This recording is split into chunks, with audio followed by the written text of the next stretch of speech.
আজকে international women's day, কিন্তু আমাদের বাড়িতে তো রোজই উইমেন্স ডে।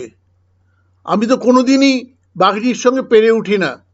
রোজই বাঘিনী হালুম আর আমি মিয়াও। এই ভিডিওটা যারা দেখছেন তাদের মধ্যে কজন জানেন যে একটা ইন্টারন্যাশনাল মেন্স ডেও আছে, আর সেটা হলো 19শে নভেম্বর। কিন্তু তার কোনো সিগনিফিকেন্স নেই, কেউ সেই দিনটা নিয়ে মাথাও ঘামায় না। এই দিনটা কিন্তু সব মহিলার জন্যই খুব আনন্দের নয়, বিশেষ করে চায়নাতে। চায়নাতে ডেট লেখা হয় প্রথমে মাস, তারপরে তারিখ। যেমন আমরা 3rd of March, সেরকম ওরা প্রথমে 3, তারপরে 8 লিখবে, তারপরে যেই সাল সেই সালটা লিখবে। চায়নায় কিছু কিছু নম্বরের বিশেষ বিশেষ অর্থ আছে। খুব ছোট করে বলি, তাহলে আপনাদের বুঝতে সুবিধে হবে। যেমন ধরুন, 4 নম্বরটাকে চীনে ভাষায় বলে সু।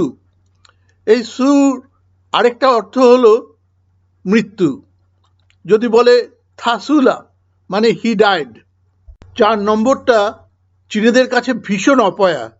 আবার 8কে বলে পা। পায়ের সঙ্গে সিমিলার উচ্চারণ ফা, মানে ফ্লারিশ। চীনে ভাষায় 3কে বলে সান, আর আগেই বলেছি 8কে বলে পা। আজকের দিনটা তার জন্যে সানপা। আর এই সানপা চীনে ভাষায় মেয়েদেরকে বলা হয় ভীষণ বাজে মেয়ে। ঠিক আসল অর্থটা আমিও জানি না, আমাকে কেউ বলেনি যে সানপা বলতে ঠিক কি বোঝায়। আমার সঙ্গে একজন মহিলা কাজ করত, তার জন্মদিন ছিল আজকের দিনে। আমি ওকে যখনই উইশ করতাম, ও আমাকে বলতো, please don't wish me on this day. ও আমাকে প্রচুর চাইনিজ শিখিয়েছে, আর আমি ওর ইংরেজিটা অনেকটা ইমপ্রুভ করে দিয়েছিলাম। সত্যি কথা বলতে কি, কাজের সময় আমরা কুকুর বেড়ালের মতো ঝগড়া করেছি, but I must admit that she use to take a lot of care about me. আমি যেবার একা সাংহাই যাই, তখন ওর হাজব্যান্ডকে ফোন করে বলল যে আমাকে ট্রেন থেকে রিসিভ করে হোটেলে পৌঁছে দিতে, আর ওর হাজব্যান্ডও সত্যি সত্যিই আমাকে স্টেশনে এসে রিসিভ করে গাড়ি করে হোটেলে পৌঁছে দেয়।